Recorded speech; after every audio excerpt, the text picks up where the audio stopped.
हर हर महादेव दोस्तों। आज हम जिस जड़ी बूटी की बात करने जा रहे हैं उसके आगे लाखों की दवाइयां भी फेल हैं। इसे धरती का अमृत कहा जाता है। नाम है दूधी, जिसे कहीं डोडक या टिटलियां भी कहते हैं। अगर आपको यह कहीं दिख जाए तो इसे कभी मत छोड़ना, क्योंकि यह जड़ी बूटी शरीर की भीतर की सफाई से लेकर मन की शांति तक देती है। जैसे पूज्य गुरु जी कहते हैं, जो धरती की औषधि को पहचान लेता है वह रोग नहीं, योगी बन जाता है। वीडियो शुरू करने से पहले चैनल को सब्सक्राइब कर लीजिए, क्योंकि यहीं मिलेंगे आपको जीवन में सफलता और समृद्धि के गुप्त रहस्य। अब चलिए जानते हैं दूधी नाम की इस अद्भुत जड़ी बूटी के गुप्त चमत्कार। नाम है दूधी, जिसे कहीं कहीं डोडक या टिटलियां भी कहते हैं। पूज्य गुरु जी कहते हैं, ईश्वर ने मनुष्य के हर रोग की दवा इसी धरती पर रख दी है। बस पहचानने की बुद्धि चाहिए, और दूध ही वही वरदान है जो प्रकृति ने हमें निःशुल्क दिया है। दूध ही को धरती का अमृत कहा जाता है। आयुर्वेद में इसे स्वर्ण औषधि का दर्जा दिया गया है। इसका रस कड़वा जरूर होता है, लेकिन यही कड़वाहट शरीर की सारी गंदगी को साफ कर देती है। हमारे शास्त्रों में लिखा है, कड़वा रस शरीर के दोषों का नाश करता है और मन को शांत करता है।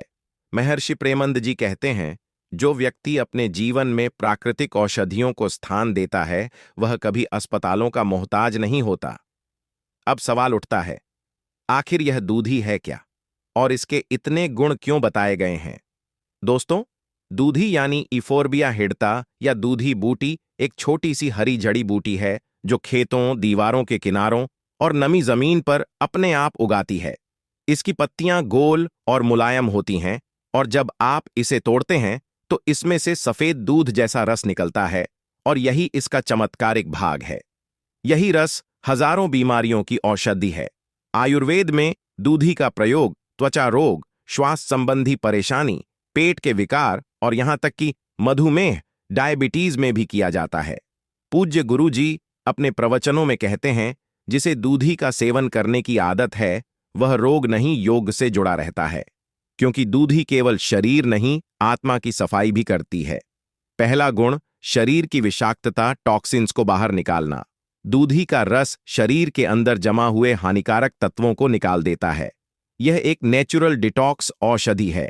अगर आप सुबह खाली पेट दूधी का रस 2 चम्मच पीते हैं तो कुछ ही दिनों में त्वचा चमकने लगती है, चेहरा खिल उठता है और पाचन तंत्र मजबूत होता है। पूज्य गुरु जी कहते हैं, जिसका पेट साफ है उसका मन भी साफ है, और जिसका मन साफ है उसकी तकदीर भी साफ है।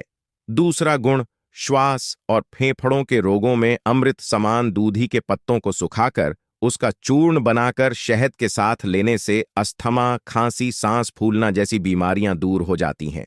जो लोग बार बार सर्दी जुकाम से परेशान रहते हैं उनके लिए यह जड़ी बूटी वरदान है। यह फेफड़ों को ताकत देती है और सांस लेने की क्षमता बढ़ाती है। तीसरा गुण, मधुमेह और रक्त की शुद्ध दूधी का रस ब्लड शुगर को कंट्रोल करता है। अगर आप रोज सुबह दूधी के 10 पत्ते गुनगुने पानी के साथ लेते हैं तो धीरे धीरे शरीर का शुगर स्तर संतुलित होने लगता है। साथ ही दूधी खून की सफाई करती है। चेहरे पर पिंपल्स, दाग, धब्बे या फोड़े, फंगूसियों की जड़ में जो रक्त की गंदगी होती है उसे यह जड़ से खत्म कर देती है। चौथा गुण, मानसिक शांति और नींद में सहायक। पूज्य गुरु जी कहते हैं, जब शरीर से विष बाहर निकल जाता है तो मन स्वतः शांत होता है। दूध ही का सेवन करने वाले लोगों को नींद अच्छी आती है, क्रोध कम होता है और बेचैनी दूर होती है। जो लोग तनाव या चिंता से ग्रसित हैं उनके लिए यह प्रकृति का अमृत है। पांचवा गुण, त्वचा और बालों के लिए वरदान। अगर दूधी का रस नारियल तेल में मिलाकर बालों की जड़ों में लगाया जाए तो बाल झड़ना बंद हो जाता है और नए बाल उगने लगते हैं। त्वचा पर दूधी का लेप लगाने से एक ने एक सीमा दाग, धब्बे और घाव जल्दी भरते हैं। और दोस्तों, यह सब केवल कहानियां नहीं है, ये वह प्रयोग हैं जो पूज्य गुरु जी जैसे योगी अपने आश्रम में करवाते हैं। वह कहते हैं, जिस धरती ने हमें जन्म दिया उसी धरती में हमारे जीवन का समाधान भी छिपा है। इसीलिए दूध ही केवल एक पौधा नहीं, यह धरती की चेतना है जो हमें स्वस्थ और संतुलित जीवन सिखाती है। दूधी की पहचान कैसे करें? सबसे पहले तो आपको इस चमत्कारी पौधे को पहचानना आना चाहिए। दूधी एक छोटी झाड़ी जैसी होती है। इसकी ऊंचाई ज्यादा नहीं बढ़ती। इसकी पत्तियां हल्की हरी, गोल और किनारों से थोड़ी दांतेदार होती हैं। जब आप इसकी डाल या पत्ती तोड़ेंगे तो इसमें से सफेद दूध जैसा रस, यही इसका सबसे कीमती हिस्सा है। इस रस में प्राकृतिक औषधीय तत्व होते हैं जो शरीर की रोग प्रतिरोधक शक्ति को कई गुना बढ़ा देते हैं। दूधी के सेवन का सही तरीका पूज्य गुरुजी कहते हैं, किसी भी औषधि का असर तभी होता है जब उसका समय और तरीका शुद्ध हो। दूधी को सुबह सूर्योदय से पहले लेना सबसे उत्तम माना गया है। इसका सेवन 2 तरीकों से किया जा सकता है। एक, दूधी का रस 10 से 15 ताजी पत्तियां लेकर पीस लीजिए और उसका रस निकाल लीजिए। 2 चम्मच रस को 1 गिलास गुनगुने पानी में मिलाकर खाली पेट पिए। इससे शरीर की सफाई होती है और पाचन तंत्र मजबूत होता है। 2 दूधी का काढ़ा, दूधी के कुछ पत्ते और डंठल लेकर पानी में उबाल लीजिए। जब पानी आधा रह जाए तो उसे छानकर धीरे धीरे पिएं। यह काढ़ा विशेष रूप से सर्दी, जुकाम, खांसी और श्वास के रोगों में बहुत लाभदायक है। कब नहीं लेना चाहिए? दूधी को हमेशा सुबह या शाम को लें। रात में इसका सेवन न करें। गर्भवती महिलाएं या छोटे बच्चे बिना किसी वैद्य की सलाह के इसे ना लें। याद रखें, हर जड़ी बूटी की एक सीमा होती है और उसका पालन ही उसका चमत्कार बढ़ाता है। दूध ही और आत्मिक शुद्धि का संबंध। अब बात करते हैं उस पहलू की जिसे पूज्य गुरुजी अक्सर अपने प्रवचनों में बताते हैं। वह कहते हैं, जो व्यक्ति शरीर को शुद्ध करता है वह आत्मा के द्वार खोल देता है। दूध ही केवल शारीरिक नहीं, मानसिक और आत्मिक शुद्धि का माध्यम भी है। इसका सेवन नियमित करने से मन में हल्कापन आता है, विचारों में शांति आती है और ध्यान लगाना आसान हो जाता है। जो साधक ध्यान या भजन में मन नहीं लगा पाते, उन्हें दूधी का सेवन करने की सलाह दी जाती है। यह शरीर की उन ऊर्जाओं को संतुलित करती है जो ध्यान और साधना में बाधा डालती है। दूधी के गुप्त प्रयोग। 1, अगर आपके घर में नकारात्मक ऊर्जा महसूस होती है तो दूधी के कुछ पत्ते घर के मुख्य द्वार पर रख दीजिए। यह घर के वातावरण को शुद्ध कर देता है और बुरी शक्तियां पास नहीं आती। 2, अगर किसी को लंबे समय से रोग हो, पहला गुप्त प्रयोग, रोग और दुर्भाग्य से मुक्ति। अगर किसी व्यक्ति के जीवन में बार बार बीमारियां आती हैं या उसके घर में नकारात्मक ऊर्जा का प्रभाव महसूस होता है तो पूज्य गुरुजी के अनुसार दूधी का एक छोटा सा प्रयोग चमत्कार कर सकता है। शनिवार की सुबह दूधी की जड़ को जल से धोकर घर के मुख्य दरवाजे पर रख दें और ऐयूएम नमो नारायणाय मंत्र का 11 बार जाप करें। कहा जाता है, इससे घर की सारी नकारात्मक तरंगें नष्ट हो जाती हैं और लक्ष्मी कृपा का मार्ग खुलता है। दूसरा गुप्त प्रयोग, धन प्राप्ति और आर्थिक उन्नति के लिए। अगर आप चाहते हैं कि आपके घर में धन और समृद्धि बनी रहे तो दूध ही की पत्तियों को सूखाकर उनका थोड़ा सा चूर्ण लें और उसे तिजोरी या अलमारी में रखें। पूज्य गुरुजी कहते हैं, जिस घर में धरती की औषधि को स्थान दिया जाता है वहां दुर्भाग्य प्रवेश नहीं करता। यह प्रयोग न केवल धन आकर्षित करता है बल्कि अनावश्यक खर्चों को भी रोक देता है। तीसरा गुप्त प्रयोग, मानसिक शांति और ध्यान की गहराई बढ़ाने के लिए दूधी के रस की 2 बूंदें एक दीपक के तेल में मिलाकर हर संध्या समय जलाइए। उस दीपक की लौ को ध्यान से देखने से मन शांत होता है और ध्यान में गहराई आती है। जो लोग नींद की कमी, तनाव या बेचैनी से परेशान हैं, उनके लिए यह प्रयोग अमृत के समान है। पूज्य गुरुजी कहते हैं, मन को शांत करने के लिए बाहरी औषधि नहीं, धरती की सरलता चाहिए। चौथा गुप्त प्रयोग, बच्चों के स्वास्थ्य के लिए। अगर घर में छोटा बच्चा बार बार बीमार पड़ता है या कमजोर रहता है तो दूधी की 2 पत्तियां लेकर उन्हें जल में उबालकर उस जल से बच्चे का स्नान करवाएं। इससे शरीर में प्राकृतिक प्रतिरोधक शक्ति बढ़ती है और नकारात्मक ऊर्जा दूर होती है।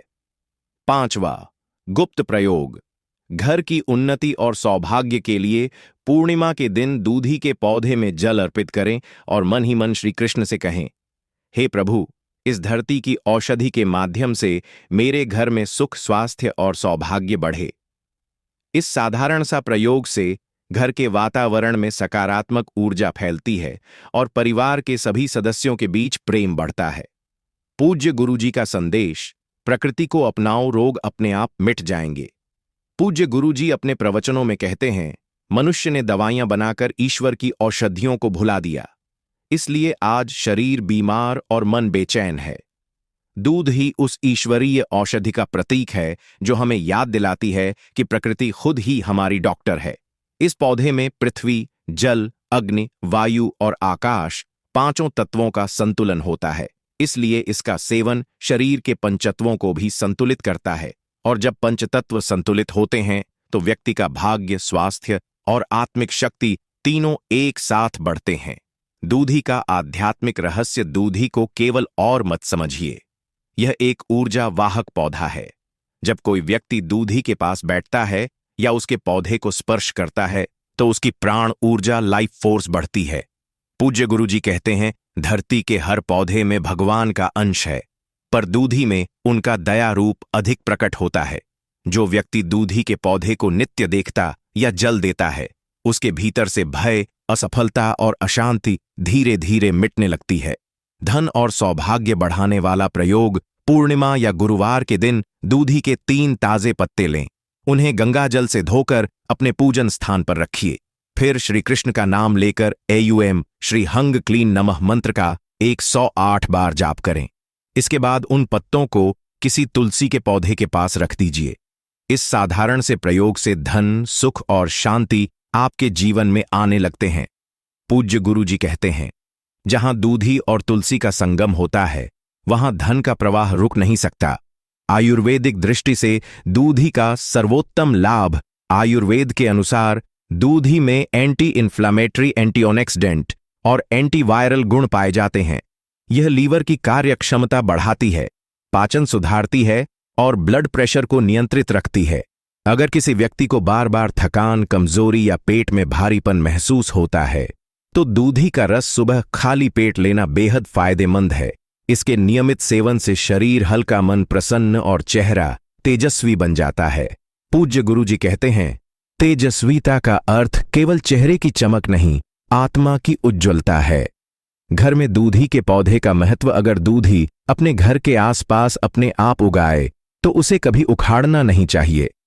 शास्त्रों में इसे शुभ संकेत माना गया है, क्योंकि यह पौधा वहां उगता ही तब है जब धरती उस स्थान को ऊर्जावान बनाना चाहती है। अगर आप दूधी को घर के उत्तर पूर्व कोने, ईशान कोण में लगाते हैं तो घर में सकारात्मक ऊर्जा बढ़ती है और परिवार के सदस्यों के बीच प्रेम बना रहता है। इसे हर सोमवार गंगाजल से सिंचित करें और AUM नमो भगवते वासुदेवाय का जाप करें। देखिए कैसे धीरे धीरे आपके जीवन से अशांति दूर होकर सुख और समृद्धि आने लगती है। मन और ध्यान के लिए दूधी की साधना विधि। पूज्य गुरुजी बताते हैं कि दूधी से ध्यान कीसा ना बढ़ जाता है, पर यदि यह बाहर बगीचे में घर से कुछ दूर लगा है तो उसका असर उतना तीव्र नहीं होता। इसलिए महाराज जी का कहना है, प्रकृति से प्रेम करो पर विवेक से करो। हर चीज सुंदर हो, यह जरूरी नहीं कि शुभ भी हो। तो यदि आपके घर में सदाबहार का पौधा है, पहली ही फुर्सत में इसे घर से बाहर कर दें या किसी पार्क या खुले स्थान पर रोप दें। घर के आंगन या बालकनी में इसे रखना आध्यात्मिक दृष्टि से बिल्कुल उचित नहीं है। और एक छोटी सी बात याद रखिए, अगर आप अपने घर की नकारात्मक ऊर्जा को खत्म करना चाहते हैं तो तुलसी, शमी या आंवला का पौधा लगाएं। यह तीनों पौधे देव ऊर्जाओं को आकर्षित करते हैं और घर की आयु, आय और आनंद तीनों बढ़ाते हैं। अगर यह पौधा हमारे घर में पहले से है तो इसका क्या करें, इसे कैसे हटाएं और हटाने के बाद घर में सकारात्मक शक्ति कैसे वापस लाएं, आज हम इसी पर विस्तार से चर्चा करेंगे और साथ ही संत श्री प्रेमानंद जी महाराज के कुछ गहरे उपदेश भी समझेंगे। पहला उपाय, सदाबहार को सम्मानपूर्वक हटाना। सबसे पहले यह याद रखिए कि प्रकृति की हर सृष्टि में जीव चेतना होती है, इसीलिए सदाबहार के पौधे को तोड़ना या फेंक देना नहीं चाहिए। जैसा कि प्रेमानंद जी महाराज कहते हैं, जिससे नुकसान हुआ हो उसे भी सम्मान देकर विदा करो, तभी उसका प्रभाव समाप्त होता है। आप सोमवार या शनिवार के दिन सूर्योदय से पहले उठें, स्नान करके स्वच्छ वस्त्र धारण करें और भगवान श्री कृष्ण का स्मरण करें। फिर उस पौधे के पास जाएं, हाथ जोड़कर कहें, हे प्रकृति माता, यदि मुझसे अनजाने में कोई गलती हुई हो तो क्षमा करें। नहीं, मैं आपको आपके स्थान यानी धरती माता की गोद में लौट रहा हूं। अब पौधे को सावधानी से निकालें और किसी खुले स्थान या नदी के किनारे मिट्टी में पुनः रोप दें। फेंकना या जलाना वर्जित है। इस प्रक्रिया के बाद अपने घर के मुख्य द्वार पर गंगा जल का छिड़काव करें और धूप दीप प्रज्वलित करें। इससे घर की नकारात्मक ऊर्जा 100% कम हो जाएगी, स्वतः शुद्ध होने लगती है। दूसरा उपाय, तुलसी, शमी या आंवला का पौधा लगाएं। प्रेमानंद जी महाराज ने कहा है, जहां तुलसी होती है वहां पाप प्रवेश नहीं करते। सदाबहार को हटाने के बाद उसी स्थान पर तुलसी का पौधा लगाएं, अवश्य लगाएं। अगर जगह बड़ी है तो शमी या आंवला का पौधा भी लगा सकते हैं। यह पौधे शुक्र, बृहस्पति और सूर्य ग्रहों की ऊर्जा को मजबूत करते हैं, जिससे घर में सुख, सौभाग्य और समृद्धि आती है। तुलसी के पास दीपक जलाने की परंपरा केवल धार्मिक नहीं बल्कि वैज्ञानिक दृष्टि से भी शुद्धकारी है। यह वायु में मौजूद नेगेटिव आयन को खत्म करती है और घर की ऊर्जा को स्थिर रखती है। तीसरा उपाय, महामृत्युंजय मंत्र का जाप। अगर घर में लंबे समय से अशुभ घटनाएं हो रही हैं तो 21 दिन तक प्रतिदिन सुबह महामृत्युंजय मंत्र का 108 बार जाप करें। एयम त्र्यंबकम यजामहे सुगंधिम पुष्टिवर्धनम उर्वकम बंधनान मृत्युमुक्षिमामृतात् बूबाम बुभासी या कुरों की बातची महाराज जी कहते हैं, यह मंत्र मृत्यु के भय को भी परास्त कर देता है। जो व्यक्ति श्रद्धा से इसका जाप करता है उसके चारों ओर अदृश्य सुरक्षा कवच बन जाता है। इस जाप से सदाबहार जैसी नकारात्मक तरंगों का प्रभाव पूरी तरह समाप्त हो जाता है। चौथा उपाय, नमक और कपूर का प्रयोग। अगर पौधा हटाने के बाद भी घर में भारीपन महसूस हो रहा है तो हर शनिवार को एक कटोरे में सेंधा नमक और कपूर रखकर घर के कोनों में धूप करें। नमक और कपूर वायुमंडल की नकारात्मक ऊर्जा को सोख लेते हैं। यह उपाय वास्तुशास्त्र में ऊर्जा पुनर्संतुलन के नाम से प्रसिद्ध है। पांचवा उपाय, मन की शुद्धि। प्रेमंद जी महाराज अक्सर कहते हैं, घर तभी पवित्र होगा जब वहां के विचार पवित्र होंगे। सदाबहार के पौधे को हटाना केवल बाहरी सफाई है, असली काम है मन की सफाई। अगर मन में ईर्ष्या, क्रोध या लोभ है तो कोई भी पौधा, कोई भी वास्तु उपाय स्थायी फल नहीं देगा। इसलिए प्रतिदिन कुछ समय भगवान श्री कृष्ण के नाम का जप करें। नाम स्मरण से मन की ऊर्जा बढ़ती है और वही ऊर्जा घर को पवित्र बनाती है। कहा जाता है, त्रेता युग के समय एक राजा था सत्यकेतु। वह बहुत धर्मप्रिय और दानी था, परंतु अत्यधिक अहंकारी भी। उसने अपने महल के चारों ओर सुंदर बाग बनवाया, जहां हर प्रकार के फूल और पौधे थे। एक दिन एक महर्षि उसके दरबार में आए और बोले, राजन, तुम्हारे बगीचे में सुंदरता तो है पर शांति नहीं, क्योंकि तुमने वहां एक ऐसा पौधा लगाया है जो अकाल मृत्यु का कारण बन सकता है। राजा हंसकर बोला, हे मुनिवर, एक पौधा कैसे मृत्यु ला सकता है? महर्षि ने कहा, यह पौधा सदाबहार है, इसमें अपूर्व शक्ति है, परंतु यह देव ऊर्जाओं को ग्रहण नहीं करता। यह केवल भौतिक सौंदर्य का प्रतीक है, और जहां केवल सौंदर्य होता है वहां विनाश भी पीछे नहीं रहता। राजा ने उनकी बात अनसुनी कर दी। कुछ ही महीनों में उसके घर में अजीब घटनाएं होने लगीं। बेटे की तबीयत बिगड़ गई, धन का नाश हुआ और महल में उदासी छा गई।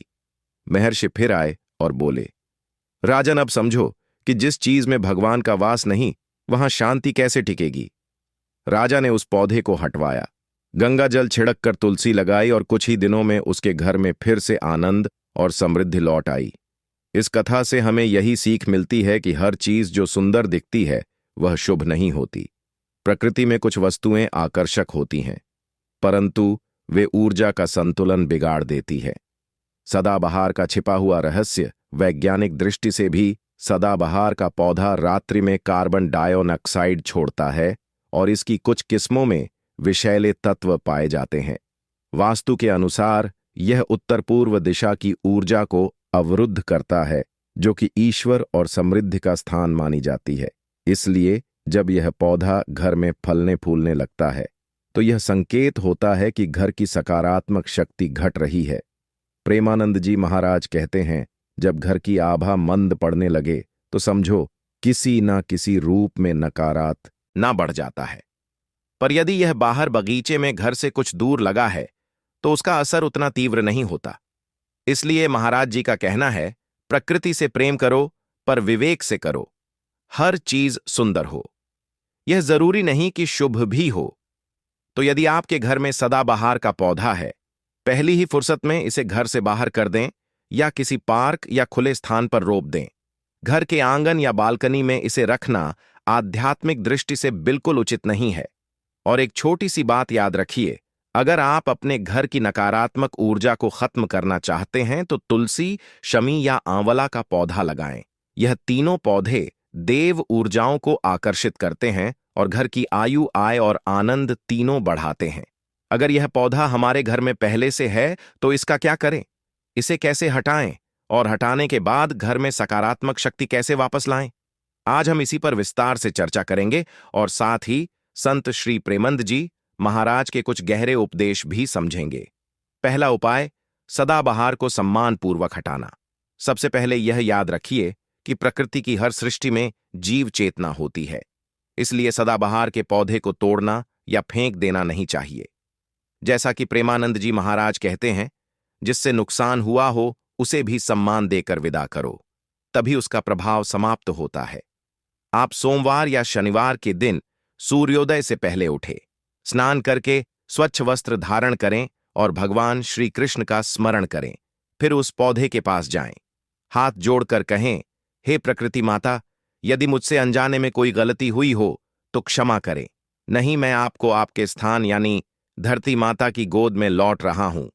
अब पौधे को सावधानी से निकालें और किसी खुले स्थान या नदी के किनारे मिट्टी में पुनः रोप दें। फेंकना या जलाना वर्जित है। इस प्रक्रिया के बाद अपने घर के मुख्य द्वार पर गंगा जल का छिड़काव करें और धूप दीप प्रज्वलित करें। इससे घर की नकारात्मक ऊर्जा 100% कम हो जाएगी, स्वतः शुद्ध होने लगती है। दूसरा उपाय, तुलसी, शमी या आंवला का पौधा लगाएं। प्रेमानंद जी महाराज ने कहा है, जहां तुलसी होती है वहां पाप प्रवेश नहीं करते।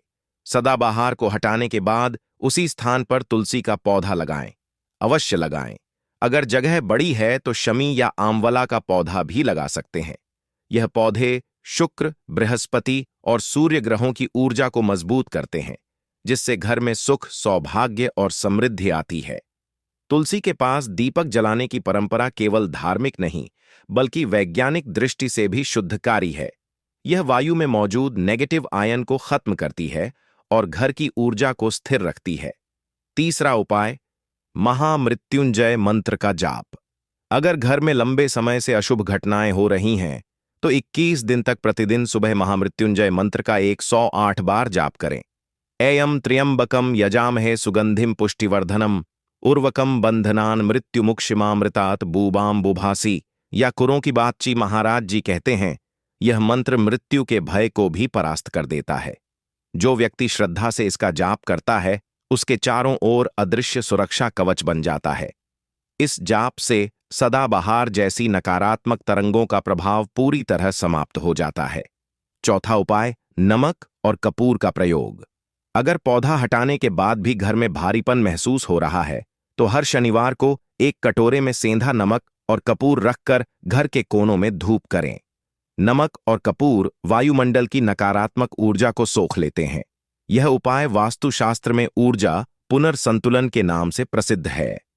पांचवा उपाय, मन की शुद्धि। प्रेमंद जी महाराज अक्सर कहते हैं, घर तभी पवित्र होगा जब वहां के विचार पवित्र होंगे। सदाबहार के पौधे को हटाना केवल बाहरी सफाई है, असली काम है मन की सफाई। अगर मन में ईर्ष्या, क्रोध या लोभ है तो कोई भी पौधा, कोई भी वास्तु उपाय स्थायी फल नहीं देगा। इसलिए प्रतिदिन कुछ समय भगवान श्री कृष्ण के नाम का जप करें। नाम स्मरण से मन की ऊर्जा बढ़ती है और वही ऊर्जा घर को पवित्र बनाती है। कहा जाता है, त्रेता युग के समय एक राजा था, सत्यकेतु। वह बहुत धर्मप्रिय और दानी था, परंतु अत्यधिक अहंकारी भी। उसने अपने महल के चारों ओर सुंदर बाग बनवाया, जहां हर प्रकार के फूल और पौधे थे। एक दिन एक महर्षि उसके दरबार में आए और बोले, राजन, तुम्हारे बगीचे में सुंदरता तो है पर शांति नहीं, क्योंकि तुमने वहां एक ऐसा पौधा लगाया है जो अकाल मृत्यु का कारण बन सकता है। राजा हंसकर बोला, हे मुनिवर, एक पौधा कैसे मृत्यु ला सकता है? महर्षि ने कहा, यह पौधा सदाबहार है। इसमें अपूर्व शक्ति है, परंतु यह देव ऊर्जाओं को ग्रहण नहीं करता। यह केवल भौतिक सौंदर्य का प्रतीक है, और जहां केवल सौंदर्य होता है वहां विनाश भी पीछे नहीं रहता। राजा ने उनकी बात अनसुनी कर दी। कुछ ही महीनों में उसके घर में अजीब घटनाएं होने लगीं। बेटे की तबीयत बिगड़ गई, धन का नाश हुआ और महल में उदासी छा गई। महर्षि फिर आए और बोले, राजन, अब समझो कि जिस चीज में भगवान का वास नहीं, वहां शांति कैसे टिकेगी। राजा ने उस पौधे को हटवाया, गंगाजल छिड़क कर तुलसी लगाई और कुछ ही दिनों में उसके घर में फिर से आनंद और समृद्धि लौट आई। इस कथा से हमें यही सीख मिलती है कि हर चीज जो सुंदर दिखती है वह शुभ नहीं होती। प्रकृति में कुछ वस्तुएं आकर्षक होती हैं, परंतु वे ऊर्जा का संतुलन बिगाड़ देती है। सदाबहार का छिपा हुआ रहस्य वैज्ञानिक दृष्टि से भी, सदाबहार का पौधा रात्रि में कार्बन डाइऑक्साइड छोड़ता है और इसकी कुछ किस्मों में विषैले तत्व पाए जाते हैं। वास्तु के अनुसार यह उत्तर पूर्व दिशा की ऊर्जा को अवरुद्ध करता है, जो कि ईश्वर और समृद्धि का स्थान मानी जाती है। इसलिए जब यह पौधा घर में फलने फूलने लगता है तो यह संकेत होता है कि घर की सकारात्मक शक्ति घट रही है। प्रेमानंद जी महाराज कहते हैं, जब घर की आभा मंद पड़ने लगे तो समझो किसी न किसी रूप में नकारात्मकता ने प्रवेश कर लिया है। यही कारण है कि जिन घरों में यह पौधा होता है वहां धीरे धीरे मन अशांत, विचार भ्रमित और परिवार के बीच दूरी बढ़ने लगती है। शास्त्रीय चेतावनी गरुड़ पुराण में भी लिखा है, जो पौधा अशुभ तरंगों वाला हो उसे ग्रह में स्थान देने वाला स्वयं अपने पुण्य को नष्ट करता है। इसीलिए यह समझना आवश्यक है कि वास्तु और धर्मशास्त्र दोनों ही सदाबहार जैसे पौधों से दूरी बनाए रखने की सलाह देते हैं। अगर किसी कारणवश आपके आसपास यह पौधा है तो कम से कम इसे घर के मुख्य द्वार या ईशान कोण से दूर रखें। सदाबहार को हटाने के बाद कौन से आध्यात्मिक उपाय करने चाहिए, कैसे घर की नकारात्मकता को पूरी तरह खत्म करें और कौन सी चीजें घर में लंबी आयु, धन और ईश्वरीय कृपा बनाए रखती है। एक गंगा जल से शुद्धिकरण करें। सदाबहार को घर से हटाने के बाद सबसे पहले गंगा जल का छिड़काव पूरे घर में करें। गंगा जल केवल पानी नहीं है, यह दिव्य कंपन का माध्यम है। जैसा कि संत श्री प्रेमानंद जी महाराज कहते हैं, जहां गंगा का नाम लिया जाता है वहां पाप और भय दोनों भाग जाते हैं। गंगा जल को सूर्यास्त से पहले मुख्य द्वार, पूजा घर और रसोई में छिड़के।